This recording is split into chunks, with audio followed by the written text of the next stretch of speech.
Se fala muito do IMC no diagnóstico da obesidade, no diagnóstico do peso, mas a gente sabe que esse não é o melhor parâmetro, inclusive em breve deve deixar de ser utilizado de forma tão disseminada. Meu nome é Murilo, sou cirurgião aparelho digestivo, bem-vindo ao meu canal, Seu Cirurgião. Então, o IMC é um índice amplamente utilizado para o diagnóstico do peso. Por quê? É o índice de massa corpórea, ele relaciona a altura com o peso. Só que ele não dá nenhuma informação em detalhe sobre a composição corporal. E nós sabemos que a composição corporal é o que é mais importante no diagnóstico do excesso de peso. Uma comissão de vários especialistas de vários países se reuniram para publicar um trabalho no Lancet, que saiu no início desse ano, mostrando a importância da mudança dessa visão e do diagnóstico clínico da obesidade, não levando em consideração o IMC, mas sim a composição corporal. E existem outros parâmetros mais importantes que nós já utilizamos na prática clínica, aqui no consultório, na nossa equipe multidisciplinar, para diagnosticar o excesso do peso. Então a gente hoje em dia deixa um pouquinho mais de lado o IMC e trabalha um pouco mais com a composição corporal e a compreensão do grau do excesso da adiposidade. Então o que eu quero dizer com isso? Para a gente entender, tem que comparar o IMC com outros índices de medida que nós usamos na prática clínica do dia a dia. E aí a gente entender qual o impacto desses índices comparados com o IMC no surgimento de doenças, no surgimento da obesidade, excesso de adiposidade e doenças relacionadas. E a gente vê que o IMC isoladamente, ele vai tanto superestimar quanto subestimar o grau de obesidade, o grau de doença que essa pessoa possui. Um exemplo que a gente costuma usar bastante é o exemplo do Mike Tyson no auge da carreira, quando ele tinha um IMC de mais de 30, porém um índice de gordura corpórea muito baixo. Esse é um caso que não tem doença, não tem excesso de adiposidade, que é o que gera o adoecimento. Se eu considerasse o IMC para o Mike Tyson, eu ia falar que ele tem obesidade. Com 31 de IMC, se encaixaria na obesidade de grau 1. E ao mesmo tempo, a gente sabe que alguns pacientes que têm uma genética, uma hereditariedade um pouco pior em relação à questão metabólica, isso é super comum, por exemplo, em pacientes orientais, um baixo grau de IMC já pode começar a apresentar doenças, porque o acúmulo de gordura, do excesso de adiposidade de alguns pacientes específicos ocorre nos lugares em que gera mais lesão, gera mais prejuízo, que é no fígado, que é a gordura visceral. Então, quando eu pego um paciente com IMC de 29, 28, que às vezes não se encaixaria nem numa obesidade, seria ali um sobrepeso, a gente já vê que esse paciente tem doenças metabólicas, tem diabetes, tem colesterol alterado. Isso por quê? Porque se a gente pegar outros índices que são mais fidedignos para a medida do excesso da adiposidade, da composição corporal, a gente já vê que esse paciente com IMC mais baixo tem esses índices mais altos. Quais são esses índices? Então, os exames mais precisos que a gente poderia usar são basicamente dois. Um é a bioimpedância e outro é a densitometria de corpo inteiro, ou DEXA, que a gente chama. A bioimpedância é o que nós temos mais usado no dia a dia. Por quê? Porque ela é acessível, é uma máquina que tem disponível no consultório, às vezes até na academia ou no laboratório, então tem uma facilidade. E ela é uma máquina que passa uma corrente elétrica pelo corpo todo e com a mudança dessa corrente elétrica, ela consegue estimar muito bem a quantidade de massa muscular e de massa óssea e indiretamente ela vai medir percentual de gordura. A bioimpedância não mede percentual de gordura, ela mede percentual de gordura indiretamente, mas é uma medida muito mais precisa do que a medida do IMC, que nem leva em conta essa composição corporal. Sabendo disso, a gente tem que entender que a bioimpedância pode ainda ter uma variação,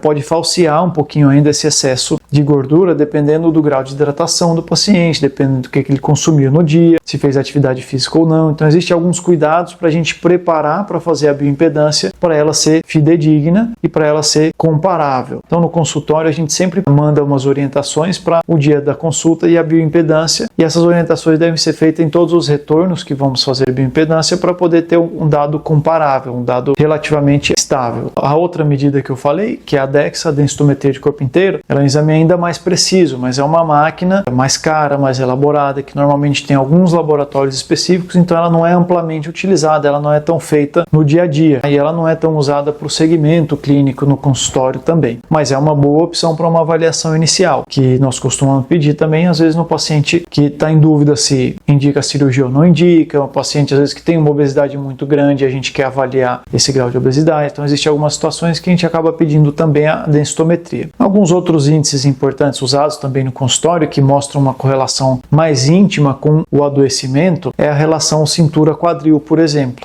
a relação cintura-quadril ou só a circunferência abdominal, então essas duas medidas, são mais indicativas de doença metabólica do que o IMC por si só. A gente sabe, por exemplo, que a obesidade está muito relacionada com o aumento de risco de vários tipos de câncer. Quando a gente compara o surgimento do câncer relacionado à obesidade e qual proporção desses tipos de cânceres surgem baseado no IMC ou baseado na relação cintura-quadril e na circunferência abdominal, a gente vê que a circunferência abdominal é o melhor preditor para o surgimento do câncer relacionado à obesidade do que o IMC. O que significa isso? Que ela tem uma visão mais precisa do adoecimento. Então, além dos exames que eu falei da bioimpedância e da DEXA, na prática clínica, no exame físico, na avaliação da consulta, deve ser feito a relação cintura-quadril para entender o risco metabólico desse paciente também. Então, todas essas medidas, qual que é o objetivo? Entender o grau de adiposidade, o excesso de adiposidade que existe no corpo, a composição corporal. Isso que gera o adoecimento. O IMC a gente não entende a composição corporal muito bem. Os planos de saúde, a ANS, as organizações, elas ainda usam o parâmetro do IMC para indicar ou autorizar as cirurgias. A gente sabe que a cirurgia bariátrica é autorizada pelo plano de saúde, por exemplo, com IMC acima de 35, com obesidade e doença relacionada, ou com IMC acima de 40. IMC acima de 40 já é indicação de cirurgia. Só que o que acontece? A gente pode ter um paciente com IMC acima de 35 que não deve ser operado, que não tem indicação de cirurgia. Se ele tem um grau de obesidade que não é dependente de um excesso de adiposidade muito grande, que a gente mediria melhor pela bioimpedância. Esse paciente ele pode ter um grau de massa muscular e massa óssea mais elevado e o grau de adiposidade dele é baixo, gerando um risco menor de adoecimento. Então esse é um paciente que a gente deveria conduzir clinicamente, com medicação, com dieta, ou às vezes nem é um paciente que necessitaria perder tanto peso. Talvez algum ajuste básico, mas sem pensar num ajuste muito impactante. Existem pacientes que vão ter um IMC até mais baixo que 35 e já vão ter doenças graves. Vão ter diabetes grave, vão ter dislipidemia, colesterol alto. Então a gente deixa de operar, às vezes, um paciente que se beneficiaria muito da cirurgia porque ele não atingiu um IMC de 35. Existem casos em que a gente até manda uma solicitação especial para o plano de saúde autorizar um caso de uma doença mais grave com IMC mais baixo do que 35. Mas isso não é uma prática no dia a dia na maioria dos consultórios, pela maioria dos médicos ainda, porque nem todos têm essa compreensão do excesso de adiposidade gerando a doença. Muita gente ainda está apegado ao conceito do IMC apenas. Então é importante a gente entender esses novos parâmetros e entender que a doença está relacionada com o excesso de adiposidade para melhorar e aprimorar a indicação dos tratamentos disponíveis.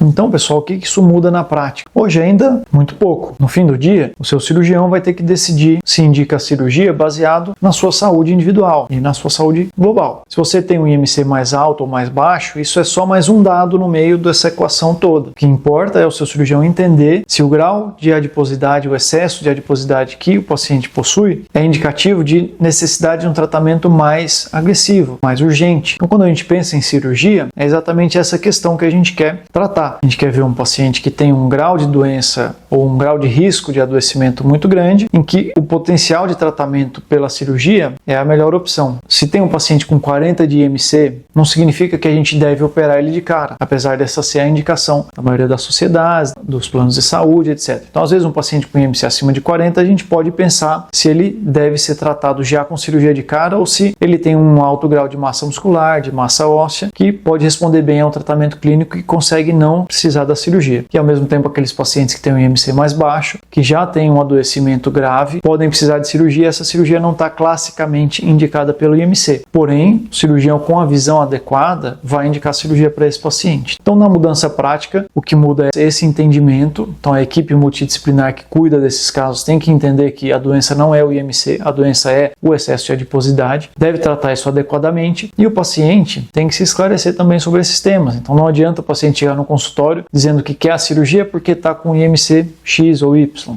O que importa não é o IMC. E em breve, eu acho que o IMC vai ficar cada vez mais deixado de lado. Se você quer entender mais sobre esse assunto, se você gosta de discutir sobre diagnóstico de obesidade, tem curiosidade ou conhece alguém que poderia se beneficiar desses esclarecimentos, compartilhe o nosso conteúdo, segue o nosso canal e mande aí seus comentários. Até a próxima.